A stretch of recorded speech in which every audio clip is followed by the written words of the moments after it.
Corona की vaccine को लेकर कल हम आपके लिए एक खबर लेके आए थे, जहां हमने आपको बताया था कि अमेरिका के राष्ट्रपति डोनाल्ड ट्रंप ने यह घोषणा की है कि अब से ठीक 4 हफ्ते बाद कोरोना की वैक्सीन लोगों के लिए उपलब्ध कराई जाएगी और इसके लिए उन्होंने जितने भी इंतजाम होते हैं वो भी पूरे कर लिए हैं। साथ ही आपको बता दें कि राष्ट्रपति ट्रंप ने यह भी कहा है कि राष्ट्रपति चुनावों से पहले जो वैक्सीन मार्केट में आएगी उसके लिए लोगों से एक भी पैसा नहीं लिया जाएगा, यानी कि ये वैक्सीन मुफ्त में होगी। इसके बाद सवाल ये उठा कि भारत जहां पर वैक्सीन का 60% उत्पादन होता है, हर कोई देश ये चाहता है कि भारत में उसकी वैक्सीन का उत्पादन हो, वहां पर वैक्सीन आखिर कब आएगी और किस तरह से आएगी। नमस्कार, मैं हूं आपके साथ श्रेया बहुगुणा और आप देख रहे हैं न्यूज तक।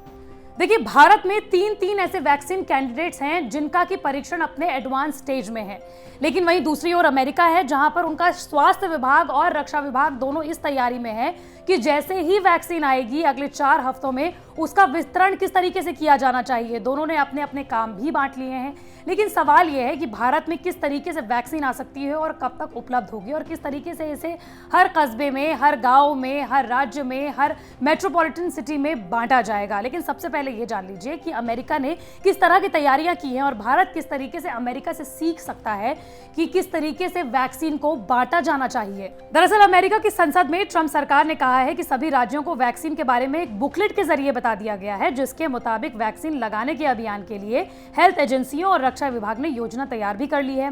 इसके लिए अक्टूबर से अभियान शुरू कर दिया जाएगा। वैक्सीन के डिस्ट्रीब्यूशन का काम पेंटागन का होगा, यानी कि रक्षा विभाग का होगा, और इसे लगाने का काम सिविल हेल्थ वर्कर्स का, यानी कि स्वास्थ्य विभाग का होगा। अमेरिकी हेल्थ एंड ह्यूमन सर्विसेज के सचिव के मुताबिक हर राज्य और स्थानीय स्वास्थ्य साझेदार एक साथ काम कर रहे हैं और देख रहे हैं कि अमेरिका में हर शख्स को वैक्सीन मिल सके।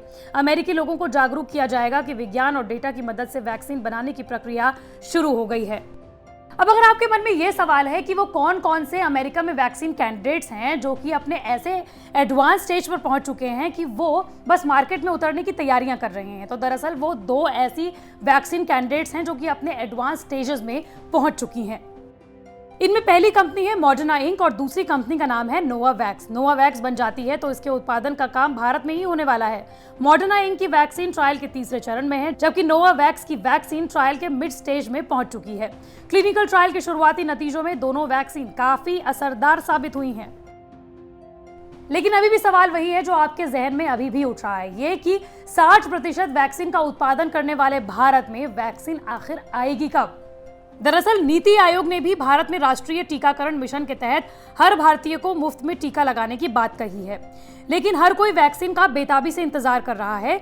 लेकिन इसको लेकर आ रहे अलग अलग बयानों और दावों के चलते लोगों में कंफ्यूजन बढ़ता जा रहा है। इस बीच Indian Council of Medical Research यानी कि ICMR ने कहा है कि भारत में कोरोना के खिलाफ 3 वैक्सीन का ट्रायल किया जा रहा है। वहीं रूस की वैक्सीन को भी भारत में ट्रायल के बाद उतारने की बात चल रही है। लेकिन अगर आपको ये लग रहा है कि तीसरे फेज का ट्रायल आखिर जरूरी क्यों होता है, क्यों ऐसे ही वैक्सीन को उतारा नहीं जा रहा, तो जवाब यह है कि तीसरे फेज का ट्रायल दरअसल बेहद महत्वपूर्ण होता है। किसी भी वैक्सीन के पहले और दूसरे ट्रायल में उन लोगों को शामिल किया जाता है जो शारीरिक रूप से मजबूत होते हैं, लेकिन तीसरे फेज के ट्रायल में बड़ी आबादी को शामिल किया जाता है जिनमें शख्स की बाकी बीमारियों के बाद भी उसे वैक्सीन दी जाती है, ताकि देखा जाए कि वैक्सीन बड़े, बूढ़ों, बच्चों, जवान, गर्भवती महिलाओं पर कैसे काम कर रही है। भारत में the central drug standard control organisation किसी भी वैक्सीन को मंजूरी देता है। ऐसा असाधारण स्थिति में होता है कि बिना ट्रायल के वैक्सीन को मंजूरी मिले, और ऐसा करना आबादी के लिए खतरनाक साबित हो सकता है। इसलिए CDSCO वैक्सीन को बिना ट्रायल मंजूरी नहीं देता। और वैक्सीन के वितरण के लिए भारत में किस तरीके से काम हो रहा है, ये जानना भी आपके लिए जरूरी है। दरअसल स्वास्थ्य मंत्रालय से लेकर ICMR वैक्सीन के साथ साथ नीति आयोग तक सब शामिल हैं, जो राज्य जिला स्तर तक पहुंचाने के लिए प्लान बना रहे हैं। जानकारों के मुताबिक वैक्सीन तैयार होने से पहले ही सरकार इसके वितरण का पूरा मैकेनिक्स तैयार कर रही है, ताकि जैसे ही कोरोना का टीका तैयार हो उसको हर स्तर पर भेजने के लिए किसी भी तरीके की दिक्कतों का सामना ना करना पड़े। हालांकि वैक्सीन बन जाने के बाद इसके वितरण पर सरकार की योजना क्या है, इसके बारे में सरकार ने जानकारी नहीं दी है।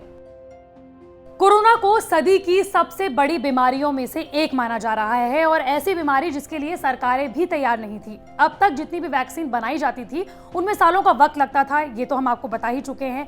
लेकिन ये इस तरह की असाधारण स्थिति है कि हर कोई अपने अपने नियमों में थोड़ी बहुत ढील दे रहा है और वैक्सीन को जल्द से जल्द मार्केट में उतारना चाहता है। भारत भी ऐसा ही कुछ कर रहा है, लेकिन इसके बावजूद भी वैक्सीन के जितने भी ट्रायल्स होते हैं उसको मंजूरी देना भारत सरकार के लिए बेहद जरूरी है। मंडे टू फ्राइडे में इसी तरह की वीडियो आप तक लाती रहूंगी। अगर आप भी किसी टॉपिक के बारे में जानना चाहते हैं तो कमेंट बॉक्स पर जरूर बताएं।